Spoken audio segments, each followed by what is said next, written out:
What's up you guys? Welcome back to our channel. So right now, ang ipapakita ko sa inyo is kung ano yung mga dadalhin ko sa day hike namin sa may Mount Pigingan in Itogon Benguet.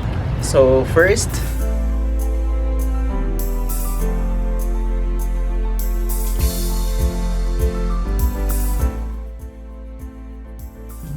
I have this sandals. Ano lang siya, pang extra. Ito yung pang trekking shoes ko. This is a Merrell shoes. And then I have here raincoat in case uulan.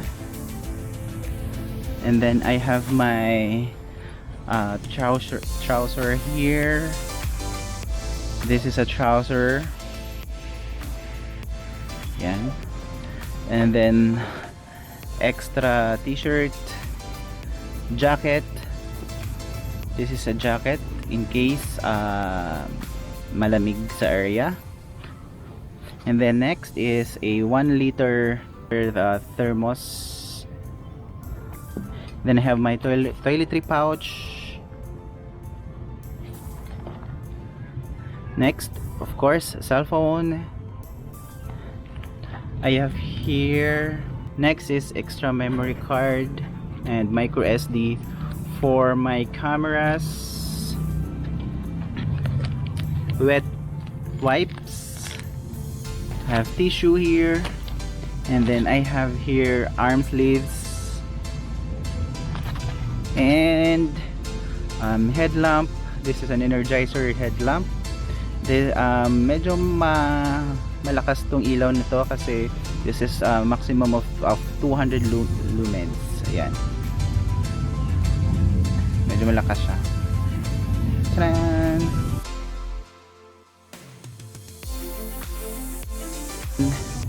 I have with me my Mavic Air drone, DJI Mavic drone, remote of the drone, extra batteries for the drone. I have 2 extra batteries, extra battery for my Canon M50, extra batteries I have 3 for my DJI Osmo Action. I have 3 extra batteries, and then I have here notepad and ball pen in case kakailangan natin mag-jot down ng information.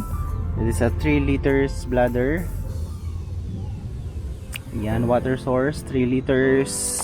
I have my trail food here. This is an almond nuts na med jelly ace.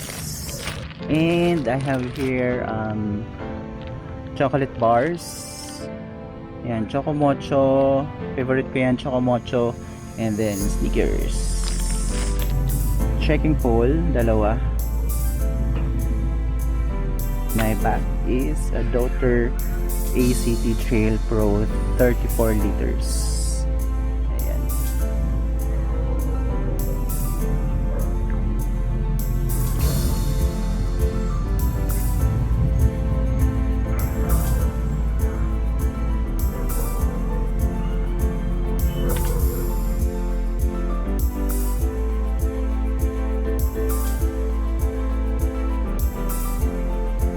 Mount Pigingan in Itogon Benguet. This is 1,328 meters above sea level. Estimated hours of hike is 5 to 7 hours. From Manila to Itogon Benguet, it will take us around 6 hours. So there you go guys, ayun po yung mga gamit na dadalhin ko for my day hike in Itogon Benguet in Mount Pigingan.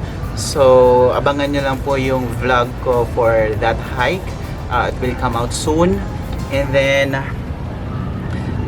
that's all for now. If you haven't subscribed to my channel, please subscribe now and click that notification bell so that you will be updated on my next upload. If you like this video, give it a thumbs up and share this to your friends na mga hikers din, mga mountaineers na mahilig umakyat ng bundok. So this hike will be my training na rin for my major hike this year. This coming March, we will be going to Mount Apo. That's all for now, and see you in our next video. Peace!